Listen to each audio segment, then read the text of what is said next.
Walang katiwa-tiwala ngayon ang taong bayan. Hindi ko naman sila masisi. Wala silang tiwala sa sistema ngayon. Ay sana naman ito ay maibalik natin ang kumpiyansa ng ating mga kababayan sa ating pamahalaan. Kasabay nito, inulat ng Pangulo na 7 ng individual na may arrest warrant mula sa Sandigan Bayan ang nasa kustodiya. 6 ang voluntaryong sumuko sa PNP CIDJ. 1 ang inaresto ng NBI. 2 ang nagpaabot ng intensyong sumuko. Giit niya, simula pa lamang ang mga pag-arestong ito upang patunayan na gumagalaw ang sistema. I know it is just a first step, but it is just a first step. We will keep going. Nagbigay rin siya ng hamon kay Saldico na ngayon ay itinuturing na pinakamataas na personalidad na tinutugis. Umuwi siya rito, harapin niya yung mga kaso niya. Ba't come home? Ba't ka nagtatago sa malayo? Matatandaang inakusahan niya si Saldico. Matatandaang inakusahan siya ni Saldico na umanay tumatanggap ng remittances at bahagi ng 100 billion insertion na isinisingit umano sa pambansang budget. Aligasyong mariing itinanggi ng Malacanang pero patuloy na umuugong sa publiko. Kasunod dito, hindi naman nakapagpigil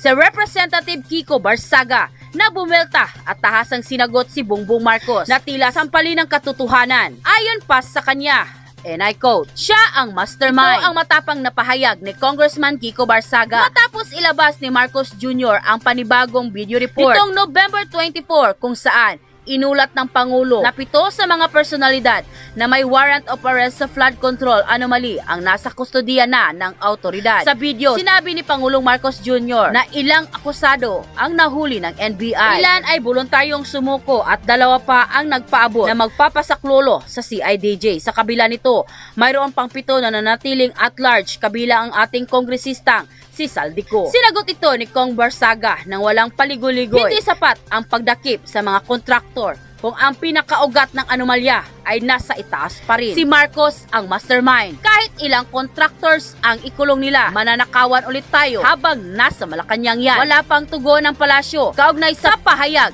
ng kongresista. Hinahangaan na millennial congressman na si Kiko Barsaga. Ayan. At to the rescue, ang isa pang hinahangaan natin na isa pang millennial, millennial ba tawag sa kanila ba? O Gen Z. Gen Z pala, Gen Z. Gen Z congressman na si Leandro Lebiste, no? Pinagtanggol po sa floor itong si Kiko. At ang masakit pa po nito, pinagpatayan pa po ng mikropono si Kiko Barsaga. Grabe talaga tong House of Representatives. Sinuspindi nyo na. Habang ina-accept po ni Kiko, siyempre mag-i-speech ka kung anong masasabi mo, no?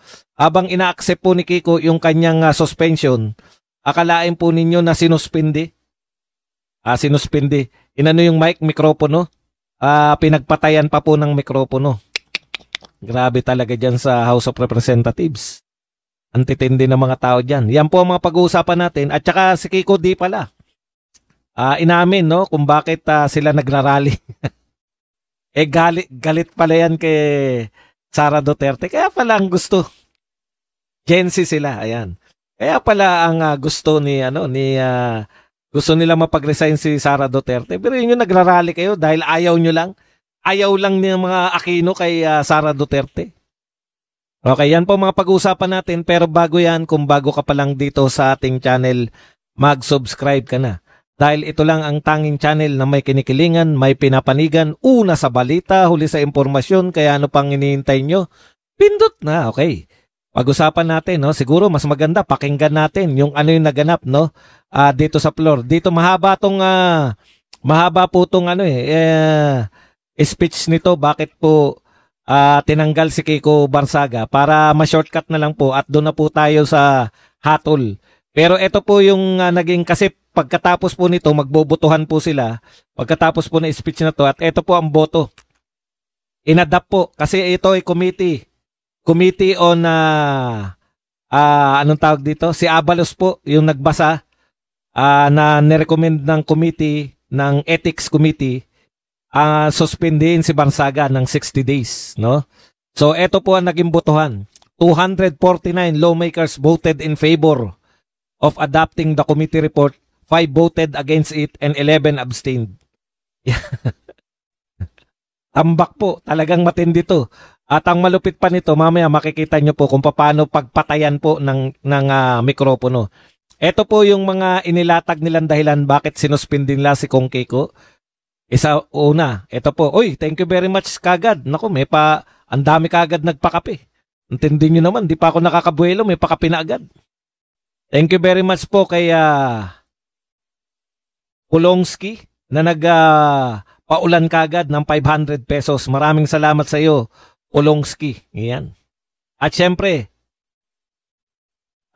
kay Ronaldo de Gia. Ronaldo Egia. Yan. Thank you very much sa Tensar. Okay, tuloy po natin, no? Ang sinasabi po nito, ito po yung mga dahilan kung bakit po sinuspindi si Kiko Barsaga. Isa po yung non-acting in a manner that reflects creditably on the House. Hindi raw po siya umaakto na credible. Kumbaga, dahil po sa kanya, napapahiya ang kanyang mga mandurugas na mga baliktad eh. Alam niyo po, sa totoo po, si Barsaga na lang po ang nagbibigay po ng kredibilidad. No? Sila na lang ni Leandro Libiste nagbibigay ng kredibilidad sa inyo. Tapos sasabihin nyo na umaakto siya na parang walang kredibilidad. Baliktad po yata. Okay. Ano pa po ang dahilan kung bakit po sinuspindi? Engaging in acts contrary to law, good morals, customs, and public policy. Ibig nyo sabihin, lumalabag sa batas. Si Congressman Kiko Barsaga. At ikatlo po, conduct that incites seditious activities. Bakit hindi nyo nalang kasuhan? Lahat na ibinintang nyo na kay Kiko Barsaga, bakit hindi nyo nalang kasuhan? At ikaapat po, conduct prejudicial to the best interest of the service and unbecoming of a member of a Congress.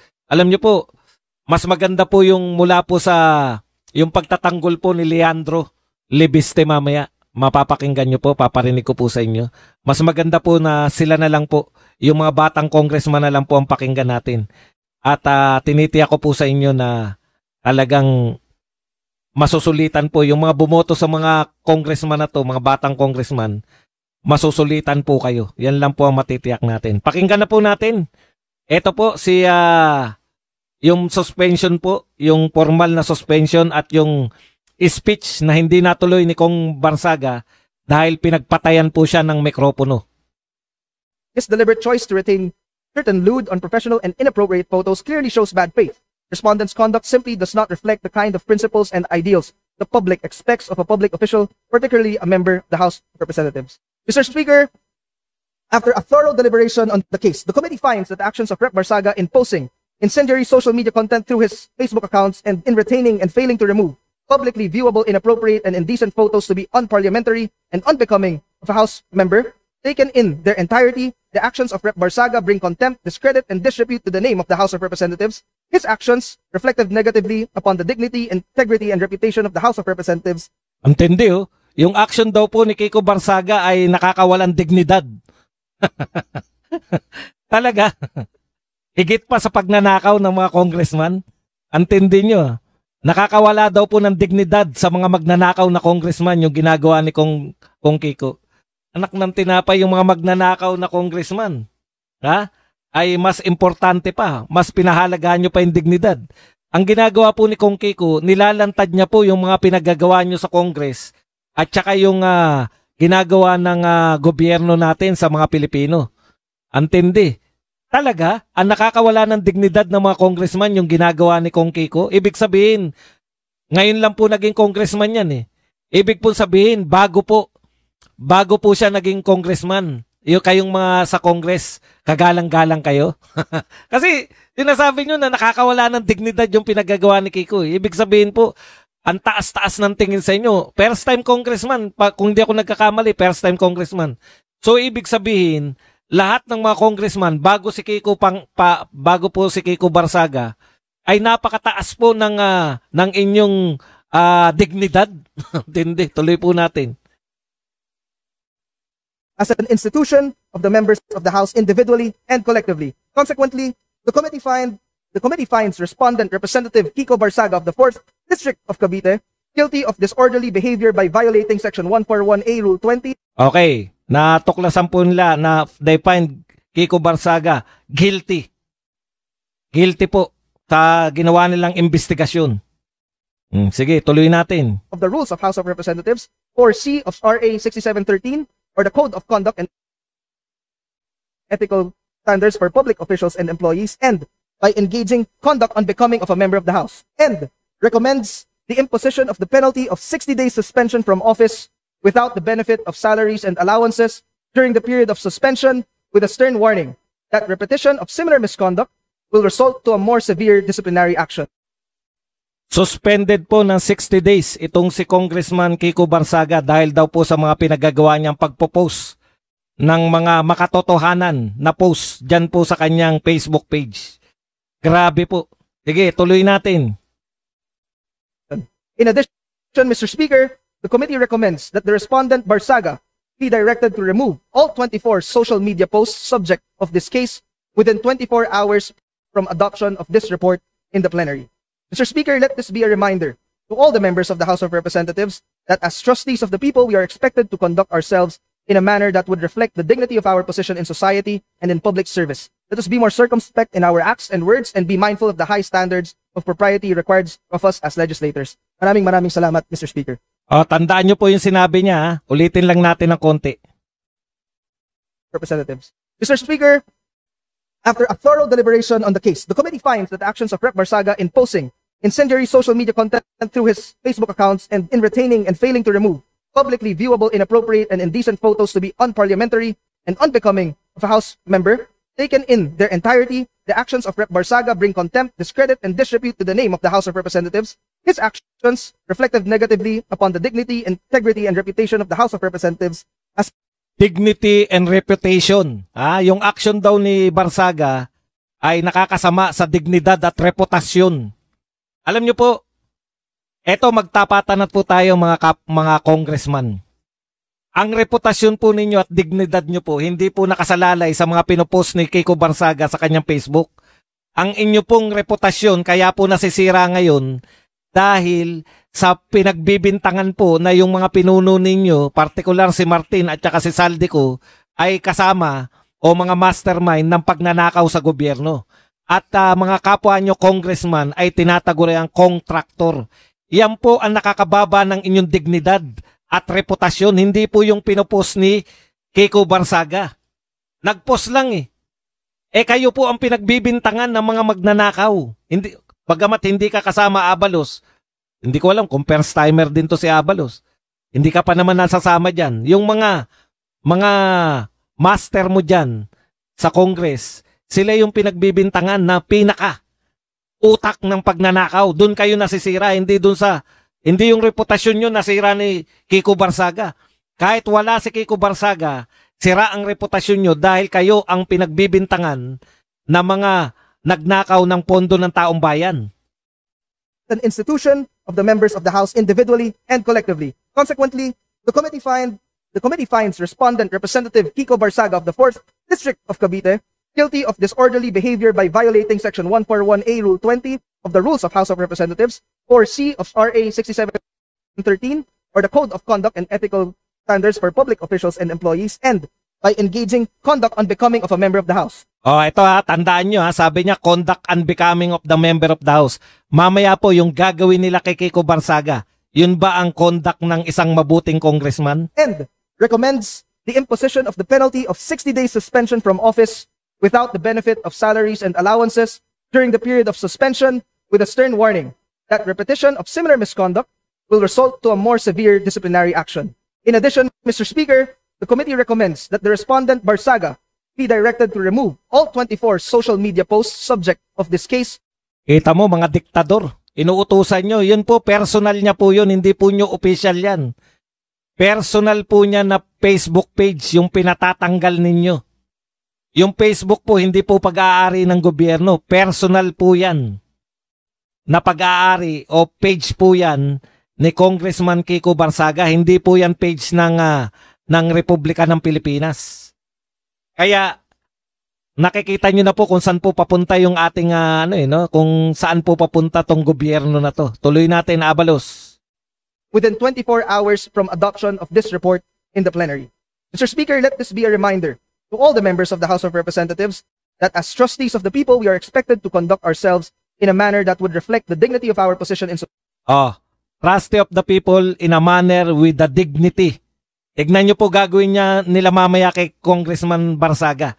Kung yan po ay makatao yung gagawin nila. Society and in public service. Let us be more circumspect in our acts and words and be mindful of the high standards of propriety required of us as legislators. Maraming salamat, Mr. Speaker. Napakabata nitong Abalos na to, no? Napakabata, ang natutunan niya pigilan yung karapatan ng mga kapwa niya congressman. Nabata din. Majority Leader. Mr. Speaker, I now move to adopt the findings and recommendations contained in Committee Report number 28 and pursuant to our rules, direct the Secretary General to read the title of the said measure and thereafter call the roll of members for nominal voting. Anak ni Recto yung isa, di ba? Yung katabi ng babaeng nagsasalita. Majority. Mr. Speaker, may we recognize the Honorable Toby Chanco. Honorable Toby Chanco is hereby recognized. But before I speak, I think the Honorable Barsaga is standing up. So if he will have any manifestations, I will yield the floor to him.